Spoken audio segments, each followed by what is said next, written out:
নিশ্চয়কৈ কৰোনা মহামাৰীক প্ৰতিহত কৰিবলৈ ৰাজ্য চৰকাৰে ঘোষণা কৰা চৰকাৰী নীতি নিৰ্দেশনাৰ পিছতে বন্ধ হৈ পৰিছে অনুষ্ঠান প্ৰতিষ্ঠানসমূহ আৰু সমান্তৰালভাৱে উত্তৰ গুৱাহাটী GMDৰ অধীনস্থ যি সুইমিং পুল আছে সুইমিং পুলো বিগত 2 বছৰ ধৰি কৰোনা মহামাৰী প্ৰকোপৰ বাবে বন্ধ হৈ আছে। যিসকল প্ৰশিক্ষাৰ্থীয়ে হওক বা যিসকল খেলুৱৈ হওক আৰু যিসকল প্ৰশিক্ষক আছে প্ৰশিক্ষকসকলক বিশেষভাৱে ক্ষতিগ্ৰস্ত হৈছে। আৰু সুইমিং পুলটো মই প্ৰথমে দেখুৱাই লৈছোঁ, এয়া হৈছে উত্তৰ গুৱাহাটী শিলহাকস্থিত GMDৰ অধীনস্থ সুইমিং পুল। আৰু সুইমিং পুলটো বিগত 2 বছৰ ধৰি কৰোনা মহামাৰীৰ যি ভয়াৱহতাৰ প্ৰতি লক্ষ্য ৰাখি ৰাজ্য চৰকাৰে জাৰি কৰা SOPৰ পিছত বন্ধ হৈ পৰিছে।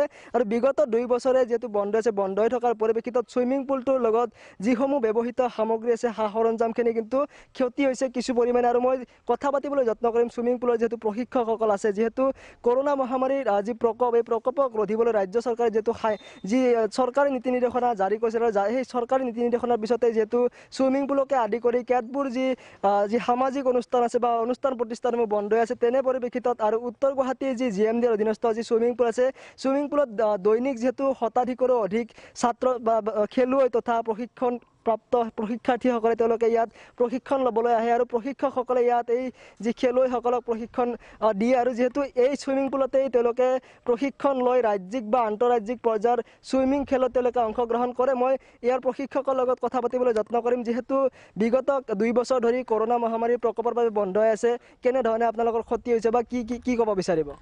আজি 2 বছৰ ধৰি কৰোনা মহামাৰীৰ ক্ষতিটো বহুতেই হৈছে। যিবিলাক ল'ৰা ছোৱালীয়ে প্ৰশিক্ষণ লৈ আছিল, যিবিলাক প্লেয়াৰ আছিল, সেইবিলাকৰ হৈছে। লগতে চুইমিং পুলৰ যিবিলাক ষ্টাফখিনিৰ যথেষ্টখিনি অসুবিধা চলি আছে। যিটো ছিজনত চুইমিং পুল প্ৰশিক্ষণ দিয়া হয়, তাৰ পৰা টিচাৰবিলাকে বা চুইমিং পুলৰ গোটেই ষ্টাফে মানে চেলৰি তাললৈ চলি আছিল। গতিকে সেইবোৰ বস্তু বন্ধ হৈ গৈছে। ইয়াৰ গোটেই পৰিৱেশটো মানে বহুত বেছি বেয়া হৈ গৈছে। সেইকাৰণে যথেষ্টখিনি অসুবিধা হৈছে। যিহেতু চুইমিং পুলৰ লগত যিসমূহ জড়িত সা সৰঞ্জাম থাকে বা যিসমূহ ব্যৱহৃত সামগ্ৰী থাকে, সেইসমূহ নষ্ট হৈ গৈছে বন্ধ হৈ থকাৰ পৰিপ্ৰেক্ষিতত। হয়, যিখিনি মানে আমাৰ মেচিনখিনি আছিল, ফিল্টাৰখিনি আছিল, আজি 2 বছৰ ধৰি চলা নাই। সেইখিনিও যথেষ্ট বেয়া হৈ গৈছে এতিয়াও। আৰু ল'ৰা ছোৱালীখিনিৰ ওপৰতো বেছি প্ৰভাৱ পৰিছে। আজি 2 বছৰ ধৰি যি প্ৰেক্টিছ কৰিব পৰা নাই। আৰু ইয়াৰ পৰা যিটো ৰাষ্ট্ৰীয় পৰ্যায়ৰ খেলুৱৈ ওলাইছিল, গতিকে তেওঁলোকৰ ক্ষেত্ৰত যথেষ্টখিনি অসুবিধাত পৰিছে।